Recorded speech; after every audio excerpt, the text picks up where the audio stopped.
देख रहे हैं नॉलेज टीवी हिंदी। आशा करते हैं कि आपको यह वीडियो अच्छा लगेगा।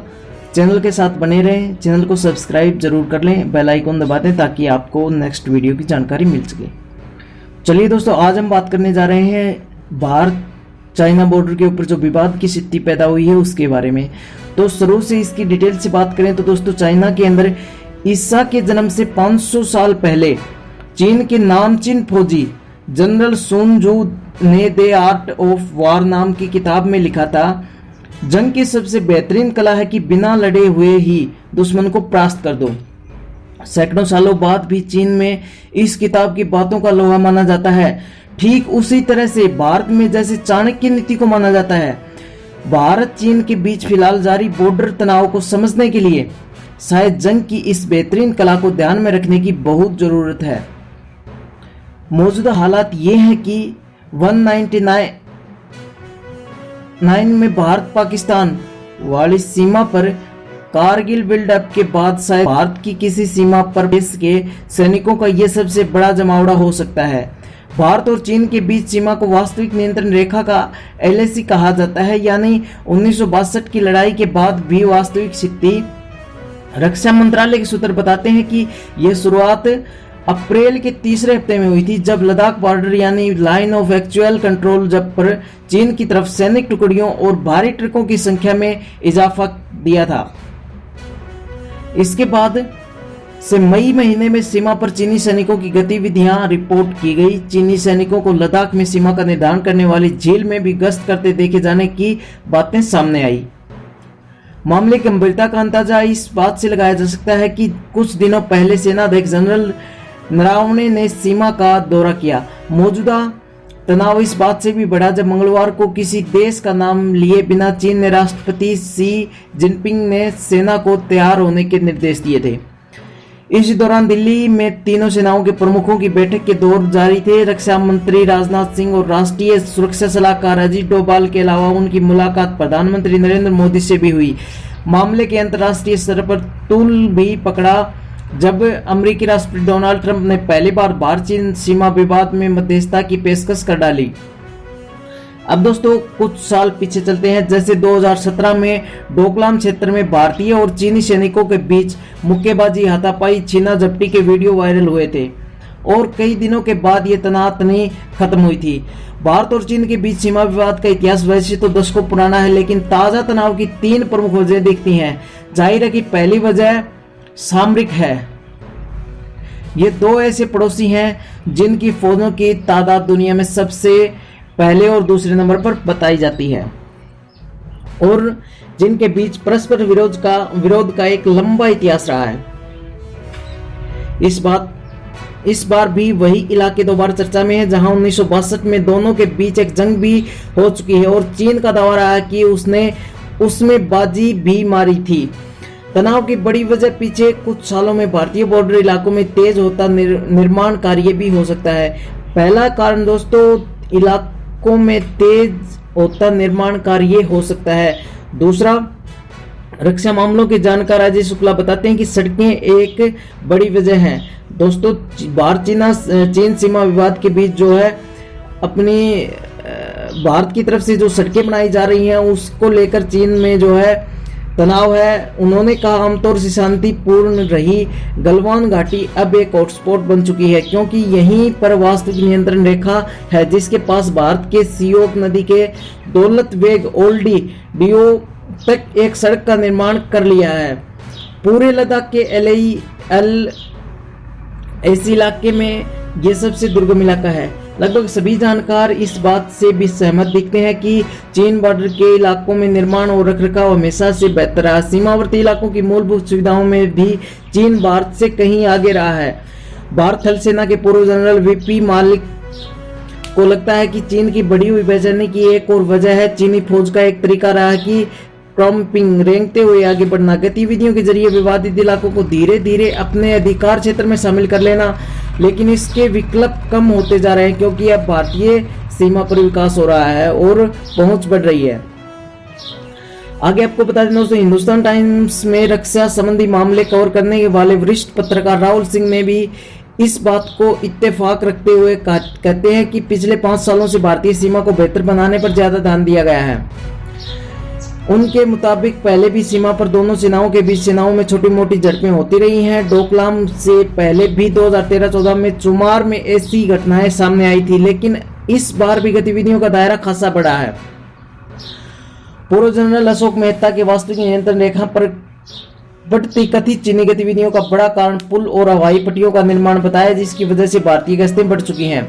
उन्होंने ये भी कहा कि यह सामान्य नहीं, हालांकि भारतीय सेना प्रमुख ने शुरुआत में कहा था कि इस तरह के मामले होते रहते हैं। सिक्किम की घटना का ताल्लुक गलवान घाटी में हुए वाकये से नहीं है, लेकिन मेरे हिसाब से सभी मामले एक दूसरे से जुड़े हुए हैं। ये नहीं बोलना चाहिए कि जब भारत ने जम्मू कश्मीर के खास दर्रे को खत्म कर 2 नए केंद्र शासित प्रदेशों के नक्शे जारी किए तो चीन इस बात से खुश नहीं था, इसलिए कि लद्दाख के भारतीय क्षेत्र में एक्साई चीन भी था।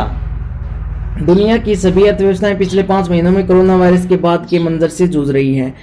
चीन, अमेरिका, यूरोप, मध्य समेत पूर्व समेत भारत और दक्षिण एशिया के देशों की न केवल विकास दरें अप्रत्याशित रूप से गिरी हैं, बल्कि बढ़ती बेरोजगारी और ठप होते व्यवसायों को पटरी पर लाने के लिए सरकारों को लाखों करोड़ों का खर्च करने पड़ रहे हैं। ज्यादातर लोग इसकी तुलना 1930 के द ग्रेट डिप्रेशन से भी कर रहे हैं। इस सब के बीच 17 अप्रैल को भारत सरकार ने एक चौंकाने वाला फैसला लिया। केंद्र सरकार ने देश में होने वाले प्रत्यक्ष विदेशी निवेश यानी FDI के नियमों को उन पड़ोसियों के लिए और खास कर दिया जिनकी सीमाएं आपस में मिलती हैं। नए नियम के तहत किसी भी भारतीय कंपनी में हिस्सा लेने से पहले सरकारी अनुमति लेना अब अनिवार्य कर दिया गया है। चूंकि पड़ोसियों में सबसे ज्यादा व्यापार चीन के साथ है, तो इसका सबसे ज्यादा असर भी उसी पर पड़ेगा। इस फैसले की प्रमुख वजहों में से एक थी चीन के central bank People's Bank of China का भारत के सबसे बड़े निजी बैंक HDFC के 1.75 करोड़ शेयरों की खरीद। इससे पहले तक चीन भारतीय कंपनियों में बेधड़क निवेश करता रहा है। अंतर्राष्ट्रीय अर्थव्यवस्था को जानकार और जामिया मिलिया इस्लामिया के पूर्व प्रोफेसर MM खान का मानना है कि फौजी और आर्थिक ही वो क्षेत्र हैं जहां चीन अपना वैश्विक वर्चस्व कायम करने के लिए विदेश नीति का समय समय पर बदलता रहता है। उन्होंने कहा, कोरोना के बाद दुनिया के शेयर बाजारों में अफरा तफरी मची हुई है। चीन बड़े देशों की कंपनियों में निवेश कर रहा है और आप दक्षिण एशिया को देख लीजिए।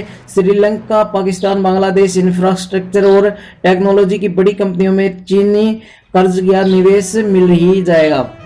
अब अगर भारत ने एकाएक अपनी FDI नीति में एक बड़ा बदलाव किया तो काफी संभव है कि चीन की विदेश नीति इससे थोड़ा असहज महसूस कर रही हो। हाल ही में 194 सदस्य वाली वर्ल्ड हेल्थ असेंबली में एक प्रस्ताव पेश किया गया कि इस मामले की जांच होनी चाहिए कि दुनिया भर में नुकसान पहुंचाने वाला कोरोना वायरस कहां से शुरू हुआ। यह असेंबली विश्व स्वास्थ्य संगठन WHO की प्रमुख नीति निर्धारक इकाई है। दूसरे देशों के अलावा भारत ने भी इस प्रस्ताव का समर्थन किया। चीन का बचाव करते हुए सम्मेलन में चीनी राष्ट्रपति शी जिनपिंग ने कहा कि चीन ने इस पूरे मामले में पारदर्शिता और जिम्मेदारी के साथ काम किया है। शी जिनपिंग ने कहा, हमने विश्व स्वास्थ्य संगठन और संबंधित देशों को समय पर सारी जानकारी दी थी। कोरोना पर काबू पा लेने के बाद चीन किसी भी जांच का समर्थन करता है। चीन इस समय कोरोना वायरस के स्रोत और शुरुआती स्रोत पर कदम उठाने की वजह से आलोचनाओं का सामना कर रहा है, लेकिन इसके बावजूद चीन ने पुरजोर तरीके से इसका विरोध किया है। सबसे ज्यादा निंदा अमेरिका से आ रही है, जहां कोरोना से मरने वालों की संख्या 1 लाख पार कर चुकी है।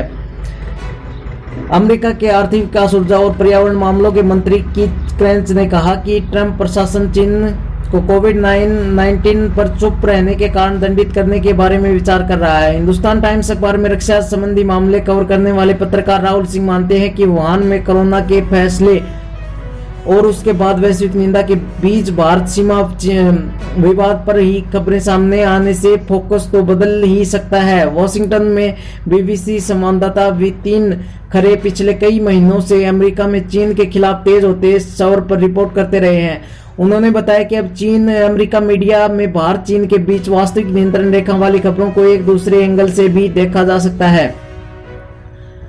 मिसाल के तौर पर CNN की वेबसाइट पर चीन पर लिखा है कि यह पहली बार नहीं है जब बीजिंग के साउथ चाइना सी में अपनी ताकत का प्रदर्शन किया है या फिर भारत के साथ सीमा पर विवाद किया है। लेकिन ऐसे वक्त में जब वॉशिंगटन और नई दिल्ली में राजनीतिक नेताओं का कोरोना वायरस से जुड़े आंतरिक मामलों के कारण ध्यान बटा हुआ है, चीन के लिए ये एक मौका है कि वो कैसे इन दोनों इलाकों में फायदा उठाए, जैसे कोरोना वायरस पेंडेमिक खत्म होने के बाद बदला न जा सके। वितिन खरे बताते हैं कि इसके अलावा कुछ वक्त पहले तक दक्षिण एशिया के लिए अमेरिका की मुख्य डिप्लोमेट एलिस वेल्स ने हाल ही में एक कार्यक्रम में कहा, अगर किसी को चीन के अतिक्रमण को लेकर शक है तो मुझे लगता है कि उसे भारत से बात कर लेनी चाहिए, जहां भारत को हर हफ्ते महीने नियमित तौर पर चीन की मिलिट्री की ओर से परेशान किया जा रहा है। भारत चीन सीमा पर बड़ी गतिविधियों की वजह से इन दिनों में अलावा भी हो सकती है और इस पर बहस आगे भी जारी रहेगी। फिलहाल चीन के विदेश मंत्रालय और राजदूत दोनों ने अपने रुख में थोड़ी नमी जाहिर की है। राजदूत सन विडोंग का कहना था कि भारत और चीन एक दूसरे के लिए अक्सर खतरा नहीं है,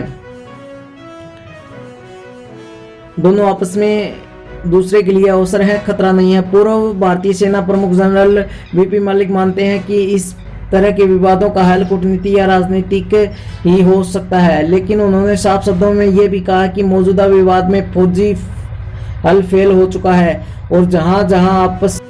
आज की वीडियो में इतना ही, मिलते हैं नेक्स्ट। तब तक देखते रहें नॉलेज टीवी हिंदी। धन्यवाद।